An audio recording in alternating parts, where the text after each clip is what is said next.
Sveiki, mielieji! Siunčiu linkėjimus iš mūsų sodo. Štai man už nugaros japoninis arba medėjantis bijūnas. Labai skaniai kvepia. Na, o aš kviečiu jūs į webinarą, kuris vadinsis Išminties perlas gimęs kančios Austrijai. Tai bus užsiėmimas iš Auresomos spalvų terapijos serijos apie spalvų reikšmę, simboliką, pritaikymą, panaudojimą gyvenime.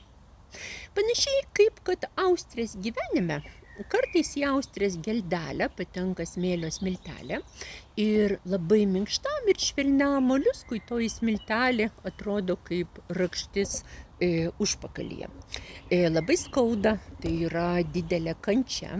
Ir jei austrė yra kovotoja, herojė, išradinga, jeigu moliuskas turi resursą, austrė tą smėlio smiltelę apvilka perlamutru, tai yra ilgas procesas, ir galų gale iš to skausmo, iš to smėlio atsiranda perlas, brangenybė, kuri yra vertinama ir žmonių pasaulyje. Mūsų gyvenime taip pat į mus kaip į austrės geldelę kartais patenka visokiausios problemos, kaip smėlio smiltelės problemos, dramos, sudaužyta širdis, ką tik tai galim gyvenime įsivaizduoti. Ir žmogus toje situacijoje gali elgtis kaip auka.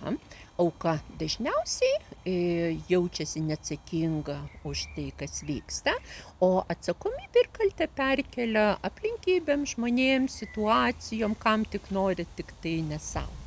Ir kuomet mes tiesiog visą atsakomybę perkeliam į išorę, tų aplinkybių situacijų mes negalim įtakoti, negalim keisti ir negalim jų užbaigti.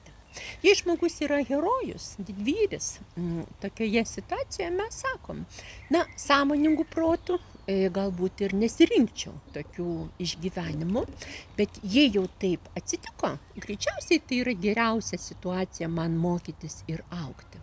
Todėl iš tos situacijos padarysiu visą, kas įmanoma, geriausia savo vidiniam augimui. Ir tuomet mūsų gyvenimo išbandymai, netgi kančios, padeda mums augti ir tobulėti.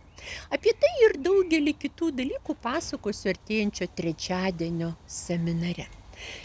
Spalvas žmonės gyvenime renkasi ne šiaip savo. Kiekvienas spalvos pasirinkimas rodo mūsų išgyvenimo procesą ir poreikius. Baltą spalvą žmonės kartais renkasi, kuomet plečiasi sąmonė, vėlgi dažniausiai dėl kančios. Balta spalva gali kartu rodyti norą pasislėpti neutralume, puritoniškume, kažkokiame perfekcionizme. Balta spalva kartais gali rodyti vidinio pasaulio nepažinimą, netgi tokį išsigandimą, kuomet mes žvilgtelim į vidų, o ten pilna visokiausių galimybių. Ir kartą jas pamatę jau nebegalim apsimesti, kad viso to nėra viduje. Baltoje spalvoje labai matosi visos spalvos atspalviai, taip pat ir visokiausi nešvarumai, juk nuo senų senovės gydytojų, laboratorijos darbuotojų chalatai yra balti, senovės Egipto ir baltų žyniai nešiojo baltus apdarus. Baltos spalvos pasirinkimas gali reikšti, kad mūsų gyvenime prasideda naujas etapas. Su tuo susijusi dar viena balta tema, tai yra kančios supratimas ir jos paleidimas ir naujas karminis laikotarpis.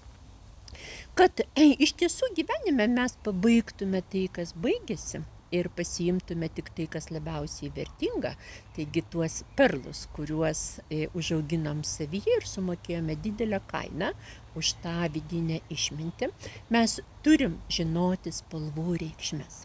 Deja, iš mano patirties dažnai stebiu, kad žmonės gyvena kaip kokie sliekai ar kurmiai. Tiesiog tamsos pasaulyje, aplinkui daug spalvų, bet žmonės renkasi 50 pilkų atspalvių ir gyvena purvo gamui tarp juodos, rudos ir kažkokios tai pilkos spalvos. Spalva lygu sąmonė. Ir negali būti sąmoningo žmogaus, jeigu jis nesupranta spalvų pasaulio ir jeigu jo gyvenimas nėra spalvotas. Taip kad baltoje spalvoje sutelpa šviesa. Visas spalvų spektras, todėl balta atrodytų tokia švari, neutrali, iš tikrųjų yra žadinanti, budinanti, provokuojanti spalva. Šiuo seminaru mes kartu užbaigsime visą mokymo ciklą, kurį vedžiau jau daugiau negu metus. Tai buvo spalvoti trečiadieniai, skirti atskirai spalvai. Ir dabar žydint sodams tiesiog paskutinė balta spalva, kuri vėlgi sujungia ir suvienyje visas spalvas. Na, o po kokio mėnesio, tikriausiai birželio mėnesį, artėjant joniniam gyvenimo ir vasaros kulminacijai, tikriausiai vėl pradėsime naują spalvų mokymo ciklą nuo raudonos spalvos.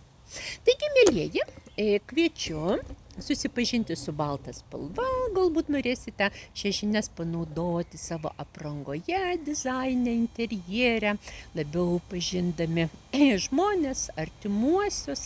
Na ir pagaliau juk Dievas sukūrė pasaulį spalvotą ir todėl, vertindami tas dovanas, mes turėtume panaudoti šitas nuostabias spalvas, kvapus ir aromatus. Siunčiu geriausius linkėjimus, jūsų Dalia.